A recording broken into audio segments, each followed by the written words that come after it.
और मरीजों से आप मिलवाना चाहें? बिल्कुल मिलवाएंगे आपको। चलें जी आप? हाँ अच्छा जी, ठीक।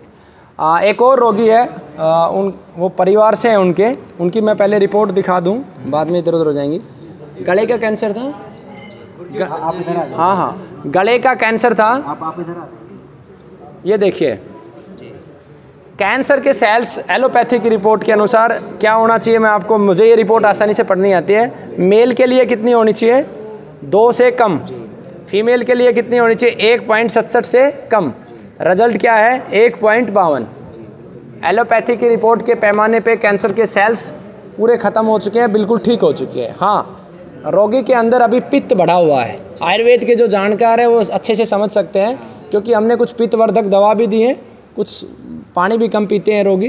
पित्त अभी बढ़ा हुआ है, वो कुछ अगले 1-2 महीने में उसको भी हम नॉर्मल कर देंगे। बाकी कैंसर इनका ख़त्म हो चुका है। बात कर लीजिए, कहाँ से है, मोबाइल नंबर ले लीजिए।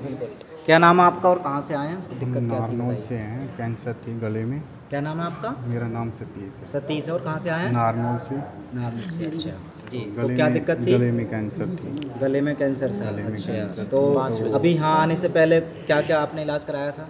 वो यहाँ जयपुर करवाया था, SMS में। वो जयपुर आपने अस्पताल में करवाया था? ठीक है, एक है। उससे कोई बात नहीं बनी? ऑपरेशन बोल दिया था, फिर नहीं किया, ऑपरेशन भी नहीं किया। अच्छा, गले के अलावा जैसे और कहीं भी कोई दिक्कत थी? नहीं, या और कोई दिक्कत। अच्छा, ठीक है। गले में ही कैंसर। तो ऑपरेशन करवाने के लिए बोला था, वहाँ पर कुछ और इलाज लिया आपने? नहीं, अच्छा, फिर सीधे यहाँ पर आप आए। यहाँ का कैसे पता चला आपको? यहाँ वीडियो मोबाइल पे गिर रखा है ना, अच्छा, तो वैसे पता चला। फोटो ले तो इतनी दूर से आप मोबाइल पर देख करके विश्वास करके कैसे आ गए यहाँ पर? फिर आए तो दवाई ली, फिर धीरे धीरे सही होने लगे, तो फिर विश्वास होने लग गए। पहले आजमाने के लिए आपने शुरुआत में दवा ले ली? दवाई ले गए तो फिर धीरे धीरे दिक्कत क्या क्या थी? जैसे अभी कैंसर तो था ही, परेशानियाँ क्या क्या होती थी शरीर में? खाना ही नहीं जाता था अंदर। खाना अंदर नहीं जाता था। अच्छा, कितने दिन यहाँ पर इलाज करने के बाद आपको इतना आराम आ गया कि आप खाने लग गए? हाँ, खाने तो 1 महीने 2 महीने बाद में ही। अच्छा, 2 महीने बाद ही?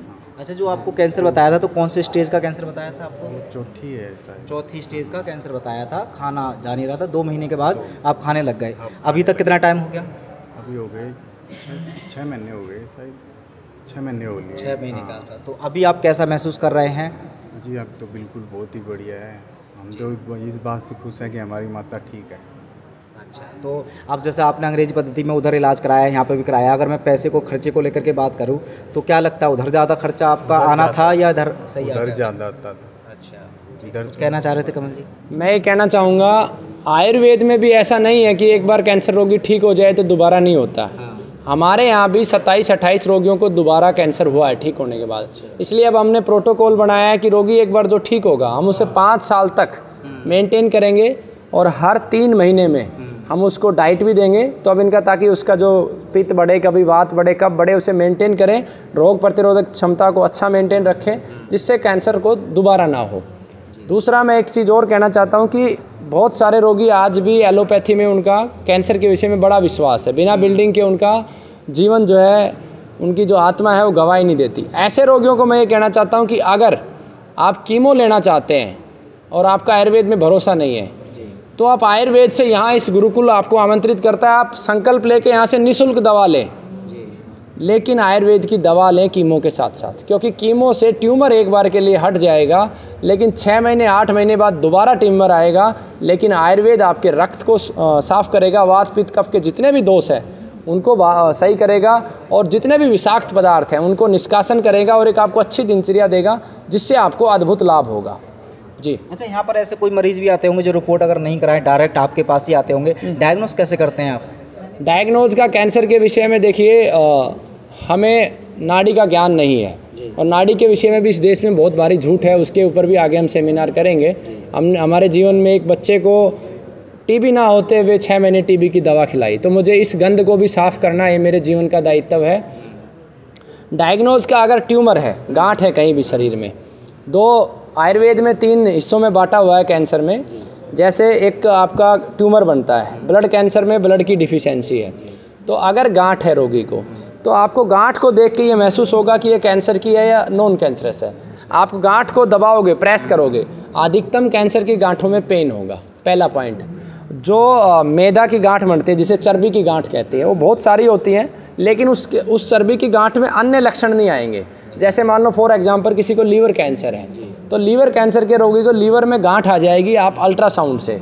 मेरे पास ऐसी कोई विधि नहीं है कि मैं ऐसे छूँ और ये बता दूँ गांठ, या मैं नाड़ी पकड़ूँ और बता दूँ गांठ, ये संभव नहीं है। मैंने आज तक इतने देश में नाड़ी विद्वानों के पास गया हूँ, मुझे एक भी सच्चा नाड़ी वैद्य मिला नहीं है जो वास्तव में सच बोलता हो। हाँ, एक दो एक्सेप्शनल है, लेकिन उनसे मेरी 1-to-1 चर्चा नहीं हुई। मैंने 10 ब्लाइंड रोगी नहीं दिए हैं जिससे मैं ये 100% कह सकूँ कि ये बात सत्य है। तो उसके लिए आपको एलोपैथी की जो रिपोर्ट है अल्ट्रासाउंड, उसका सहारा लेना पड़ेगा कि लीवर में ट्यूमर है। अल्ट्रासाउंड की रिपोर्ट के बाद अन्य जो लक्षण है, जैसे लीवर कैंसर के रोगी की आंखें पीली हो जाएंगी, ब्लड की डिफिशियंसी आएगी, उल्टी आएगी, बुखार आएगा, बहुत ज़्यादा कमज़ोरी आएगी, शरीर का ओज गिर जाएगा, स्ट्रेंथ कम हो जाएगी। इन लक्षणों के आधार पर ये डिटरमाइन किया जा सकता है, 100% नहीं, 90% हम ये मान सकते हैं कि उसको कैंसर है। लेकिन पॉजिटिव बात क्या है कि जो आयुर्वेद में हम कैंसर की दवा देते हैं उसमें कोई भी ऐसा तत्व नहीं है जो व्यक्ति को नुकसान पहुंचाएगा। जिन लोगों को कैंसर नहीं है वो भी मामरा बादाम खा सकते हैं, केसर खा सकते हैं, कीड़ा जड़ी खा सकते हैं, सफ़ेद मूसली खा सकते हैं, तो उसका कोई साइड इफ़ेक्ट नहीं है। दूसरा, आयुर्वेद में जो गांठ गड़ाने के लिए दवा है जैसे कचनार गूगल है, वो कैंसर में भी प्रयोग होती है और सामान्य गांठ या फिर आपका थायराइड की जो गांठ बनती है उनमें भी प्रयोग होती है।